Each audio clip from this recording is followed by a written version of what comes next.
I find a better click-through rate on Google Discover than I do on traditional Google search because what's being presented is curated so heavily from Google's brain of how you operate online. A lot of people don't understand really what Google Discover is, but it's a curated feed of content that comes up on mobile devices. Whether you're Android or Apple, you can have access to Google Discover.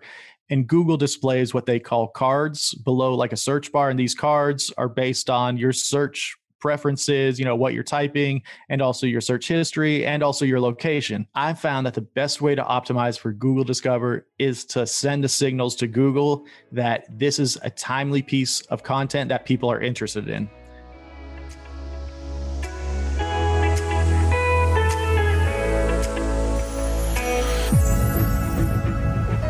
Our guest today, Kyle Brady, is a Google Discover optimization consultant and the founder of Drivin Vibin, an industry-leading consumer news site in the RV and camping niche. He and his wife ditched the 9-to-5 grind to become full-time RVers, and in the process, Kyle became an expert at amplifying content to increase brand awareness and revenue, and is here today to share some of his secrets. In this conversation about SEO and especially Google Discover SEO, we covered many different topics, such as the difference between optimizing for Google search engine page results and Google Discover, how to do a keyword research, building an SEO content creation team, best SEO tools and plugins, and much more.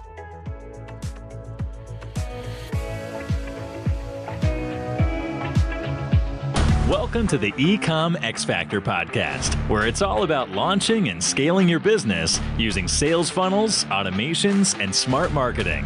And now, please welcome your host, the founder of EcomXFactor, Drivin Vibin.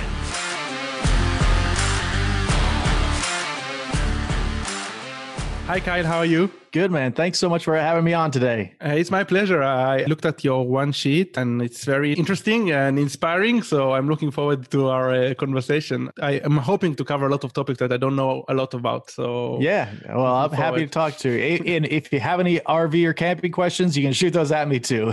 Awesome. This is maybe later because as I told you before, me and my wife, we are digital nomads, but we are not into RVs just yet. But maybe after the conversation, I probably look into your website and see about RVs, because I think it can be a very great adventure.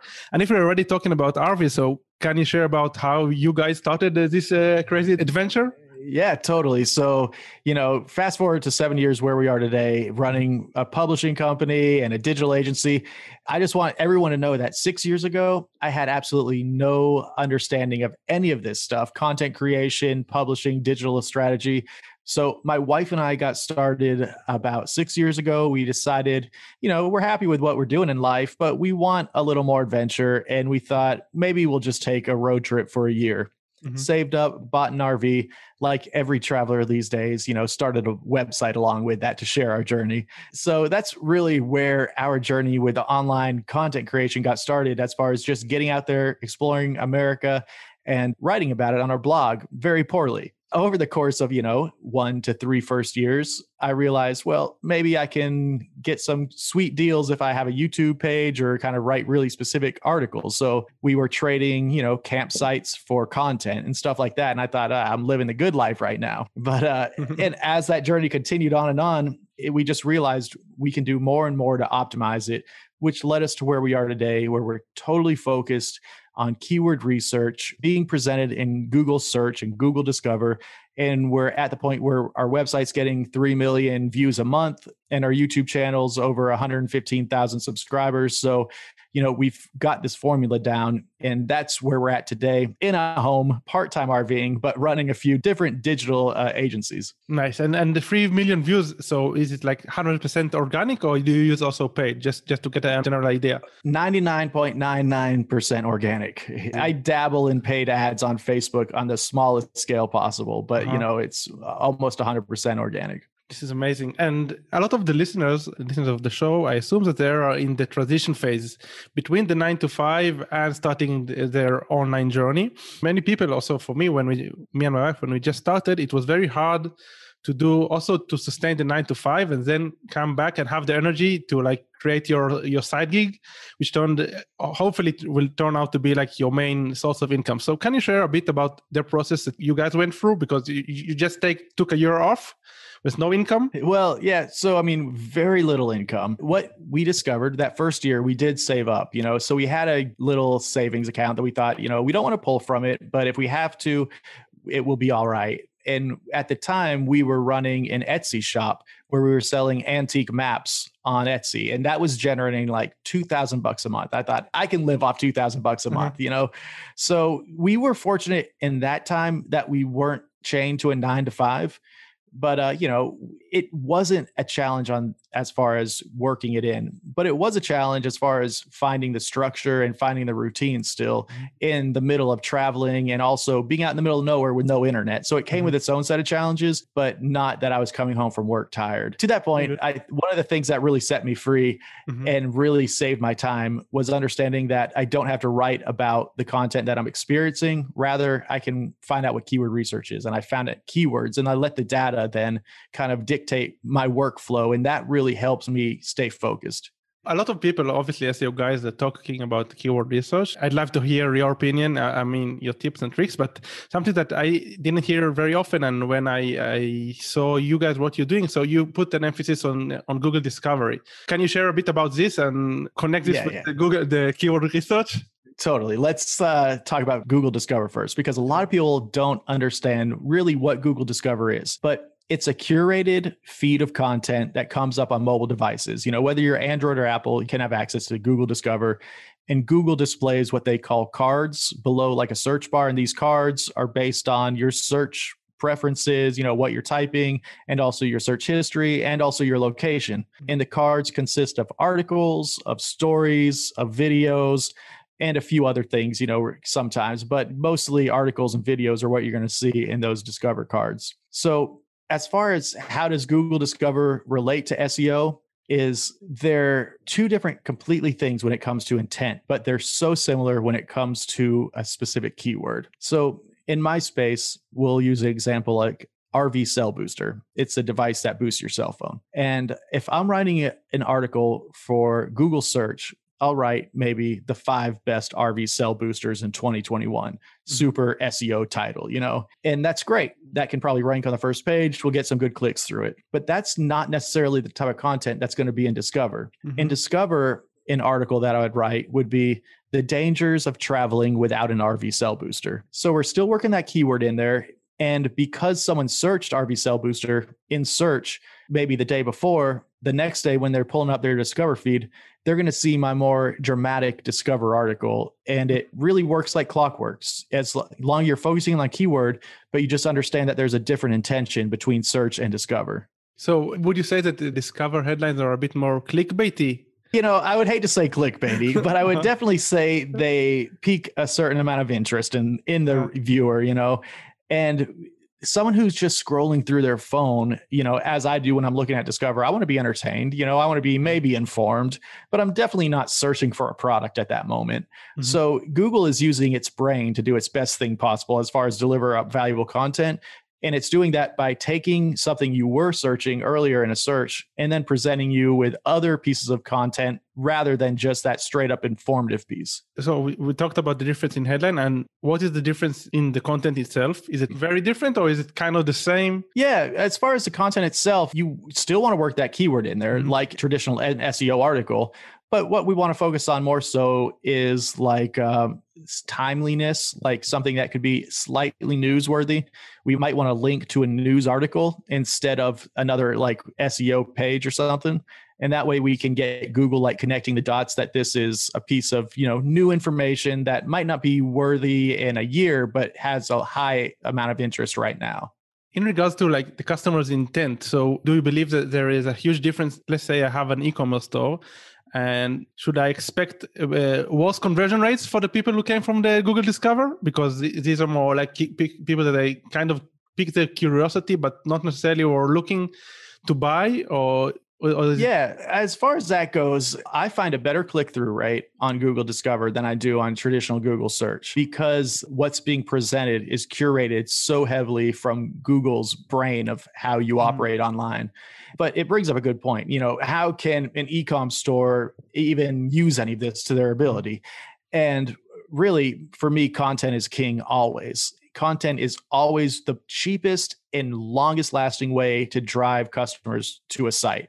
And this is what we use. We have an e-com store, RV educational store, where they can buy courses. And the only marketing we do for that is writing articles that ask questions, So we're teaching people how to camp off grid. So for the articles, we'll say, how much solar power do you need to camp off grid? What are the best generators for camping off grid? If someone's searching that, they want to learn how to camp off grid, and then we tie them into our camping off grid funnel. So for that funnel of camping off grid, we can say create 5 pieces of content, 3 of them straight SEO plays, like I just mentioned, and then 2 of them more discover, like the dangers of camping off grid, or 5 myths you don't know about camping off grid. Something with just a little more drama, but that someone might not be specifically searching in Google. And in regards to like the on-page SEO, how can I know that I'm optimizing for Google Discover in opposing to optimizing to the Google SEO? So is there anything I should do on like the on-page? This is the hardest part of it all, because optimizing on page for Google Discover is almost impossible. You'll have to optimize a few other ways. You obviously want to use that keyword you're searching for, but I found that the best way to optimize for Google Discover is to send the signals to Google that this is a timely piece of content that people are interested in. There are a few ways to do that. If you have a mailing list, once you publish that article, I would say send it out immediately to your mailing list. Be like providing your mailing list free information. You might have some offer to get those past purchasers back in, but putting that article in front of them is one of the main pieces. Putting it out on social, that's obviously a great step. So anything that we can do to drive clicks to this newly published article within, say, a window of 12 hours is the best way to optimize for Google Discover. This means that you have to create content quite frequently. Am I correct? I would recommend creating 8 pieces of content a month. Honestly, I would recommend that for anybody, period. And I wouldn't focus all my efforts on Google Discover. I would still focus 60 to 70% on traditional SEO, and then start experimenting with a few of those additional articles a month on Google Discover. Play around with some article titles, play around with some really niche things that is inside your industry that, there might not be a lot of other timely content about, but if someone's searching it on Google, that there's a chance that this Discover story will show up in their feed. Obviously, creating 8 pieces of content can be kind of overwhelming. So can you share a bit about like how does your guys' process look like? And obviously, I assume that you have a team. So how can one do this if he only is like a solopreneur? Should he hire someone? What do you suggest? Yeah, it's a great question, because I've gone through a lot of phases with this exact process. And it started with me writing an article every day. And I did that for probably 6 months. Wow. And that was very hard to, keep up. And one of the ways I was able to keep it up is because the keyword research led the articles. So with the keyword leading the articles, I then have a very solid structure of H1, H2, H3 headers, just, how I format the articles. That was able to make the process as concise as possible. It still was a huge burden to write that many articles, but that was 30 a month, 8 a month. Maybe you could really focus on and try that out for a few months. But once you do that, and once you see the success, you're going to think there's only one thing I have to do, and that's scale this process because it's working. So I need to do more of this. And so at that point, for me, I hired one writer. I thought I'd never get to the point where I hired a writer, but I found someone who was an RVer who was looking for some side money. And I just sent them over a few, guides of how I write articles and a few keywords to go after. And that worked awesome for me. And then I hired another writer a few months later. So, and then that process was able to scale pretty easily to now we have a team of like 20 writers and 3 editors that are, pumping out 200 articles a month for both me and my clients' sites. But it's all about, I would say, just getting that process down, having the data guide you as far as the keywords, and then, being able to share that process with other people and document how it goes so you can then take the burden off yourself. Can you share a bit how does it flow within the team? I mean, so do you have one writer who writes the stuff down, then you pass it to a proofreader, then you pass it to someone who's going to do the images? How does it, like really tactical, how does the process look like? This is a great question. No one barely ever asked me this question. And because you are so right that it involves a lot of different pieces. I don't just hand a keyword off to one writer and expect them to do everything, because that would be overwhelming for that writer. And it would, probably slow the process down. So for me, I still do the keyword research and I try to figure out what we're going to go after. And then I hand that off to an outliner. And then the outliner writes an outline based on the keyword so that the writer doesn't have to stare at a blank page. Nice. But then that outline goes to a writer writes it. Then it goes to an editor who edits it, puts it in my WordPress. And then we have what we call a polisher who then polishes the article. I'll take a glance at it, another glance look at it at the end and say, beautiful. 5 days later, I go from title to amazingly written article and just rinse and repeat. Nice. Awesome. Do you use any tools in the process? I assume Ahref? Totally. Ahrefs, SEMrush, those are the two keyword tools we use. Love both of those. I actually am a more fan of SEMrush, but only because that's the tool I learned on. So I have a bias to it. We'll inside WordPress, we'll use Yoast to any of your, ecom folks listening who kind of thinks all this sounds like a little overwhelming. If you use WordPress, Yoast is a really easy tool to use to make sure that you are spot on for your SEO. And it's very easy to understand. And then from there, we use, other platforms like Monday, just as far as guiding our process. It's kind of like a project management platform. And to schedule, we use CoSchedule. So we've got the process covered. So can you share a bit about misconceptions, something that you've learned from experience that many people might believe it works, but doesn't really work? Yeah, totally. And so this is the biggest misconception or the biggest mistake that I see people making is first off, writing about what they want to write about, because then you're writing for an audience of one in that case. And you don't probably want to buy your own product online, because you already have it, I'm sure. So it's the biggest thing that I see people making mistake on all the time is not writing for the person who actually wants their product and is actually researching. So if you can break out of that thought process, and the writing might not be as fun, it might not be as quirky, but it will do its job as a piece of content marketing. So really knowing what your audience wants to read or who your audience is the biggest mistake that I see people not doing right out of the gate with content. And if they're not doing that, then the content can fall flat and they think, well, content doesn't work. But that's not the case. Content always works from what I've seen. It's just knowing how to present that content and knowing what to write about to get in front of those eyes. I mean, this is a question that I ask all the SEO guys that I have as guests. What should one expect? Because the problem with SEO and content, like you said, it is cheap, but you don't see the return so fast. And many e-commerce people, they like using Facebook ads or Google Shopping, instant gratification stuff. If you see the day after, you see if you had the positive ROAS, you keep on spending. Otherwise, you just pause the asset. So what should one expect? This is the first question, in regard to time frame. And is there a certain threshold based on your experience that one should pass? Because obviously you guys already have a lot of you have an authority website, so it's easier to keep on ranking, I guess. So 2 questions: what time frame? What should one expect? And is there a threshold in your opinion? Totally. So first question: if you're new to creating content, I would definitely give it 6 months. And I know for some people who want that instant gratification, 6 months sounds like endless amount of time. But if you can write 8 articles a month for 6 months, by the end of that 6 months, you're going to see it start working. And seeing it start working is great because then it will only work more. Because by the end of 18 months, you're going to ask yourself, why haven't I been doing 30 articles a month? And by the time 24 months comes, you're going to have a team of writers because you see how valuable that content is. So I definitely think you need to give it 6 months.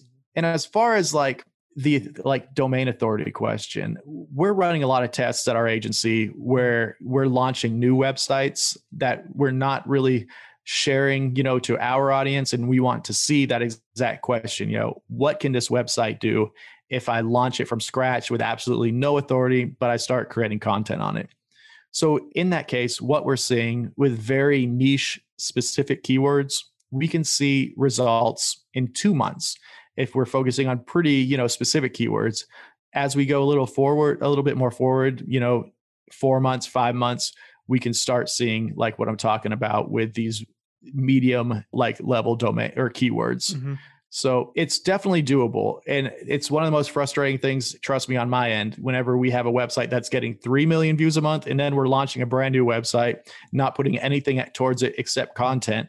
And I can still get excited that, we just hit 25,000 views in a month. I'm like, this is amazing. It still feels like a win. So For sure.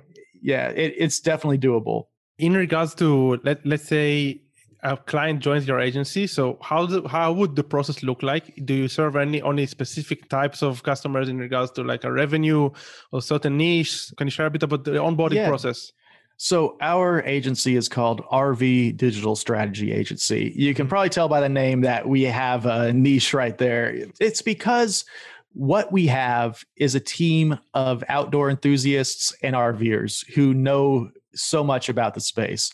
So rather than trying to serve anyone, we'd rather lean into what our team is good at. And we're serving outdoor clients, RV clients and clients that make parts related to an RV or an outdoor adventure. And we're a small agency right now. So we are at capacity with putting out like 200 to 300 articles a month. And we're not looking to scale quite yet because we really want to make sure we're nurturing our team before we scale it too hard. But, for our agency, the only thing is that they have the vision that content takes 6 to 12 months to pay off, as far as a large corporation goes. And, if we can be on for 2 or 3 years on a contract, that would be a lot better for all of us because it is the long game. But the beauty about it being a long game is that once the system's working, it's going to pay those dividends for a much longer time than if just an ad were to be in place. You have an awesome YouTube video, YouTube channel, and you speak about this in one of your blog posts, the importance of having also a YouTube channel. So can you share a bit about why is YouTube? I mean, it's kind of straightforward. Why is YouTube important? But why do you find it important also for Google Discover? My whole job, I feel like, is to make Google the happiest person in the world. And in order to do that, I need to be everywhere where Google is.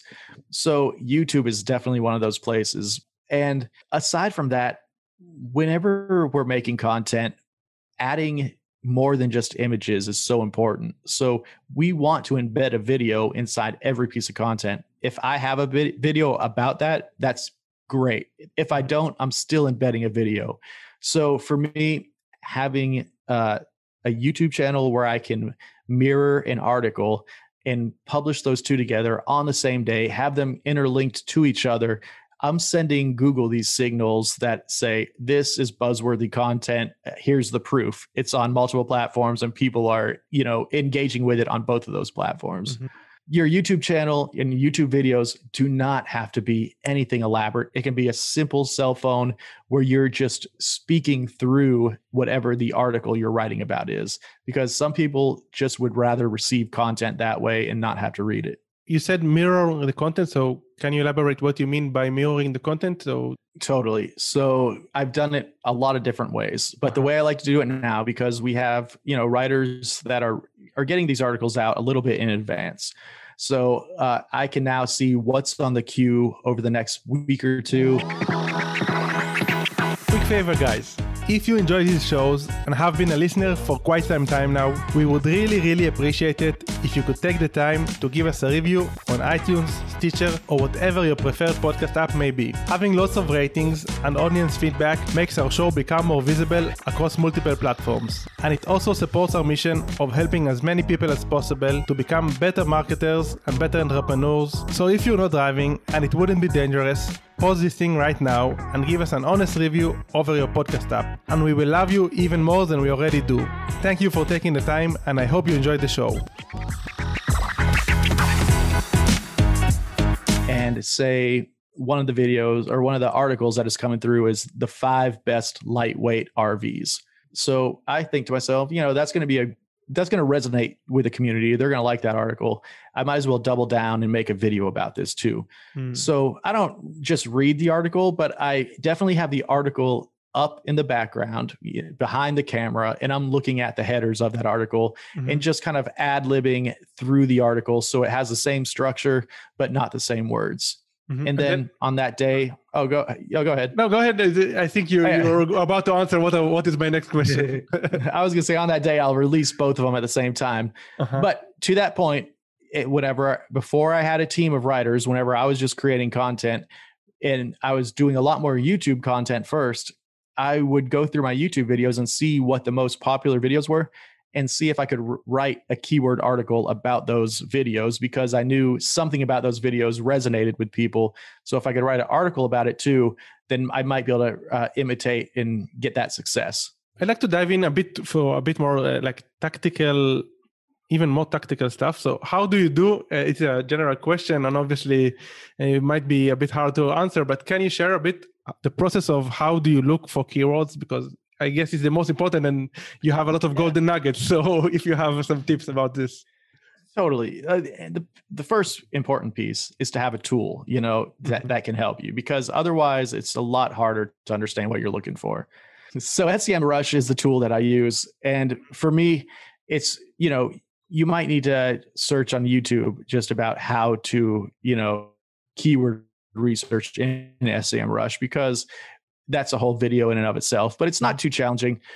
As a quick example of how I do it is in their keyword, magic finder, I would type in the term RV for recreational vehicle. Mm-hmm. And then I would automatically filter that out to keywords that have between like 100 and 1,000 monthly views. And from there, I would, because I know the space, as any of your e-com people are going to know their space, they're going to immediately see keywords that they're like, oh yeah, I know what these people are searching for. I know what this person is searching for. So I would just say, with your knowledge of the industry that you're in, from that initial 1,000 to 100 keyword range, I would just start picking out keywords. And it's really not that important if you're going to put out 8 articles a month and you're just getting started. Mm-hmm. There's going to be a learning process, and we're going to have to see, what works and what doesn't with your specific community. So just start in that range and get to work. You'll find keywords that in that range that definitely resonate with whatever you're selling or whatever niche you're in.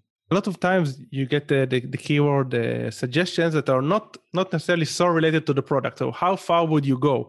Let's say you're selling, you're trying to attract people who are into RVs, and you want to sell at the end of the funnel some sort of equipment for RVs. So what is like the farther away from RVs that you would write an article about?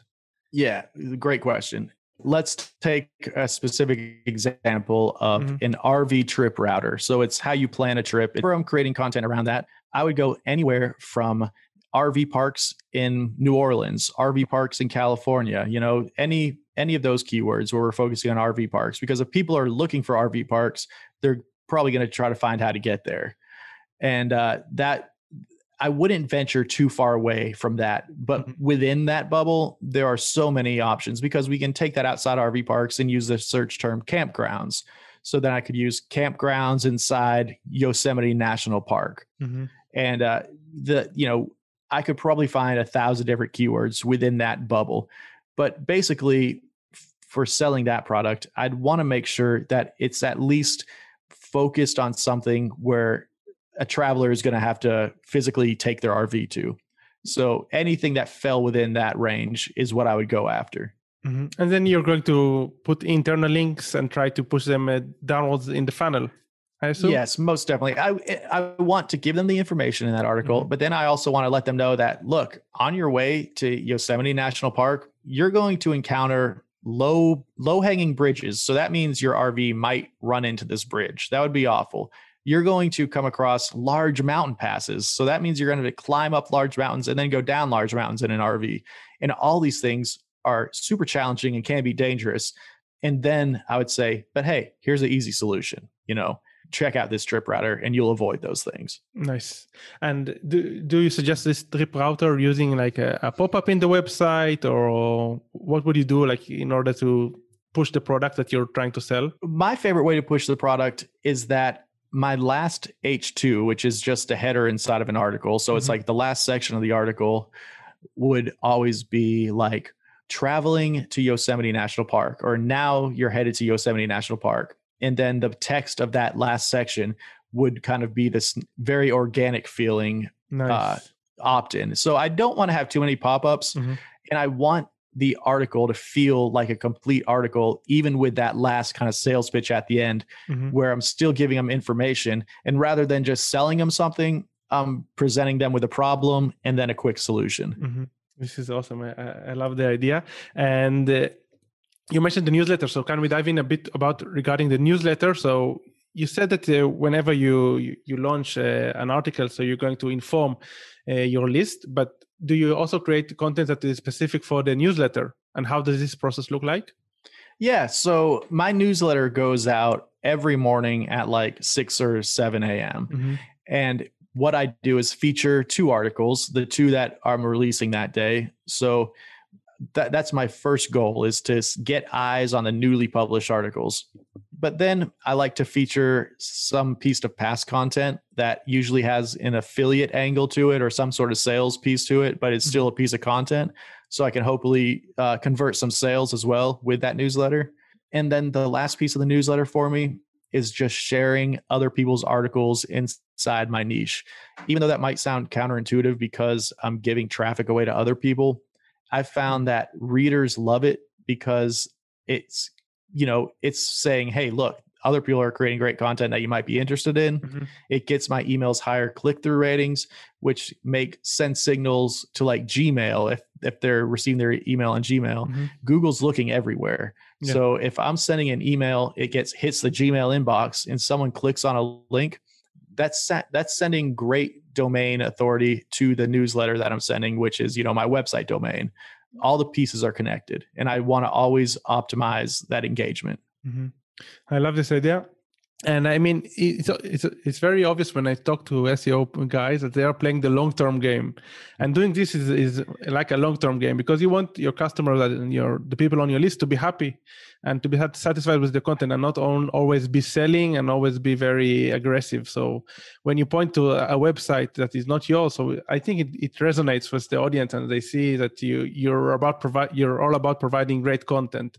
So exactly, and building the trust. If you can build trust with your audience, that's one of the biggest pieces of it. And yeah, and I remember a question that I forgot to ask in regards to the subject that we talked before, in regards to internal linking. So do you have a process in which you retrospectively add internal links once, because you all the time you add articles, so you want maybe to link them as well? So do you have like a certain frequency in which you update all the articles, or someone who does the internal linking?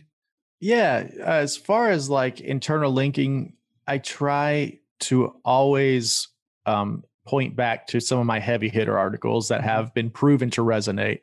So if I'm writing an article about a new travel trailer that's popular right now, I'll always want to link back to my article about 5 reasons to avoid travel trailers, because that one is for some reason the most popular of all of them. So I would say just knowing what readers have already really enjoyed and doubling down on those pieces of content will give you consistent engagement.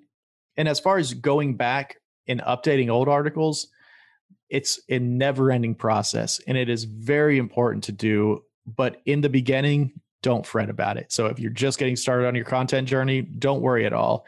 If you've already created content for a year, you can make it a point to, after that year, see what's performing, what's not performing, and maybe you try to tweak the ones that haven't performed too well, and add and beef up the ones that have performed well, because they might be able to rank, say, number 1 or 2 instead of number 7 or 8. I like you share a lot of small tricks that are very powerful, because like the fact of, instead of internally linking a lot to new articles, so what is already working, the big, like you said, the big hitters, and this makes everything so much easier.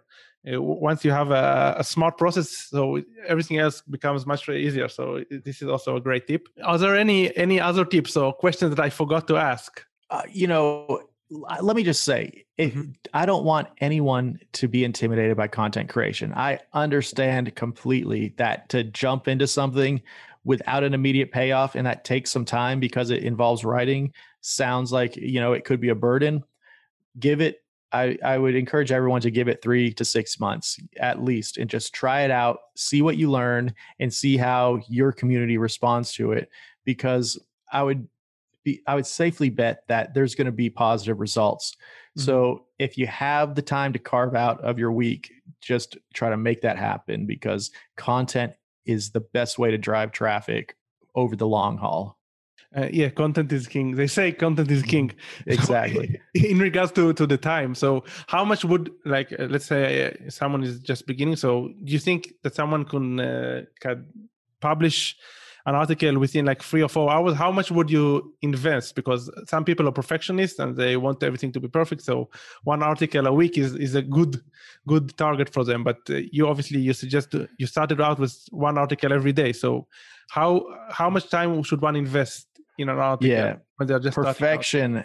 So my wife, who also runs our company with me, she is a perfectionist, and I tried to get her to write some articles, and she spends probably a whole week to write the most perfect article with the most perfect information. And she does amazing research. But at the end of the day, one article a week isn't unfortunately going to move the needle. For me, I like to use a term, published is perfect. Nice. The fact that it's out there, it's perfect. There are always going to be typos. There's always going to be incorrect information that someone else points out, whether that's true or not, But the beauty of a blog post is that you can always change it and you can always update it. Getting it out there is the first step.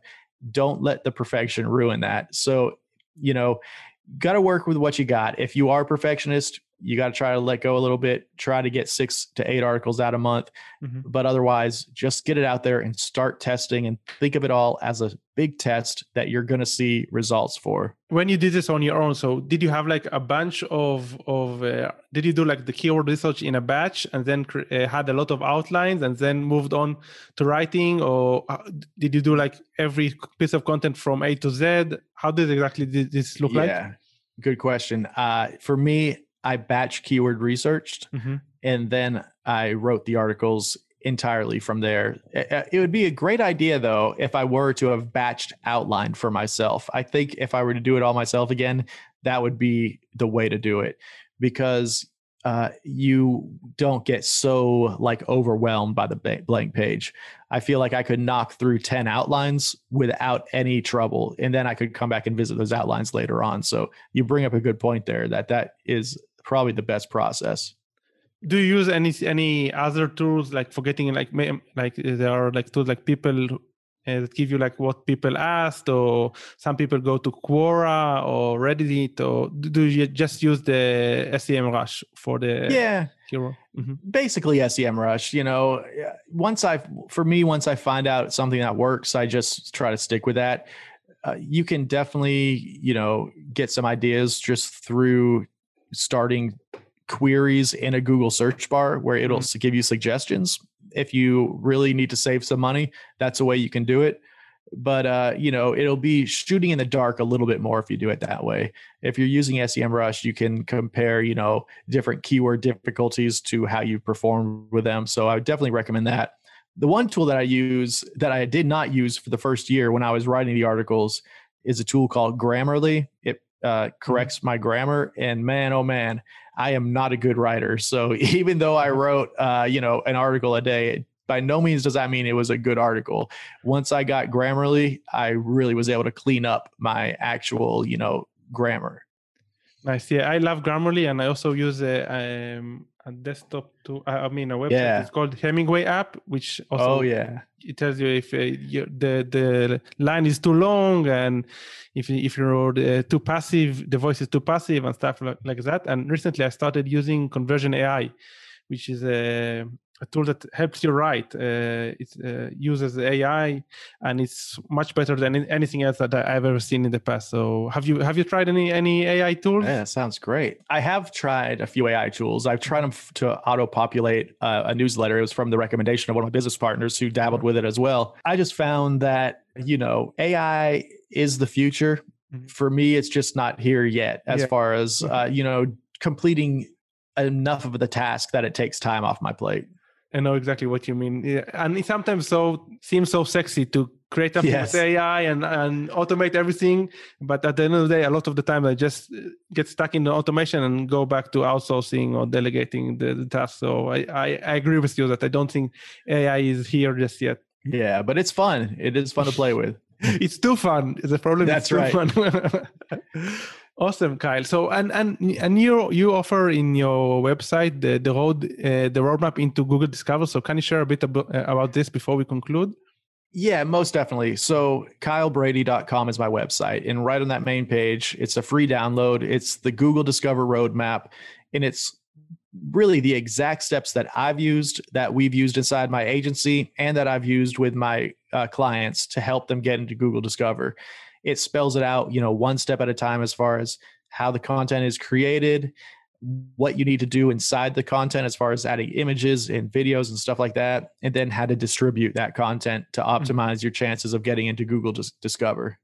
Awesome. And yeah, you just one last question regarding the images. So how do you normally use the images? Do you create your own images? Yeah, I've started creating my own, and I would hate to make it sound like it's a necessity to create my own images. But it does help it stand out whenever you're, stacked up against like CNN or the New York Times on the Google Discover feed, having something pop. But other than that, just basic stock images.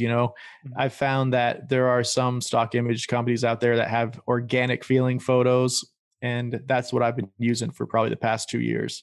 Nice. But obviously you do tweak the file name and the alt text in according to Yes. As far as the technical side, you're absolutely right. It's always good to go the extra mile and tweak the file name, add the alt text, anything else that I can do as far as the image is concerned. But those are like the nuances that will help you, get a smallest bit higher than your competitor. So if you don't do them, it's not the end of the world, but definitely if you can do them, that's going to differentiate you. So if we conclude, so in what you're saying is basically if you create enough content and it's good, so you shouldn't mind too much about the typos or the images or like the icing on the cake. Yeah, you want, the best thing is to answer the user's question. And if you can do that and let them still have a good experience, a user or a reader is usually forgiving up to a certain extent. They can forgive a typo here and there. They can forgive a picture not having an alt text because they don't even understand what that is, So you want to give the user the best experience. You want to provide them the best information. If you're doing that, Google knows because they can see how the reader's engaging with the article. Great. Kyle, thank you so much. A lot of insights and stuff to think about and obviously to optimize. Where can people see or get more about you guys, what you're doing? So you mentioned your website, but there is also Drivin Vibin and Facebook, LinkedIn. Totally. So kylebrady.com, that's where you can kind of get the high level strategy part of it. But then if you want to see what I'm doing in the trenches every day, go over to drivinvibin.com. And that's where you see, me and my daily work right there as far as still creating the content. And then on LinkedIn, Kyle Brady or Brady SEO is where you can find me. Go over there. And, if you got any questions, I'll be happy to answer them. Awesome. Great. Thank you so much, Kyle. Have a lovely rest of the day. I really enjoyed the talk. Thank you. Thank you. Bye-bye. Hi guys, this is Yaron again. Just a few more things before you take off. Number one, if you want to learn more about e-commerce and marketing, make sure you check out our YouTube channel, which is called EcomXFactor Official. Number two, check out our Facebook group, which is called EcomXFactor Marketing and E-commerce Mastermind. This is a great place to ask questions and connect with other business owners. And last but not least, if you enjoyed this episode, please make sure to share it with your friends and colleagues, plus leave a review at your favorite podcast app.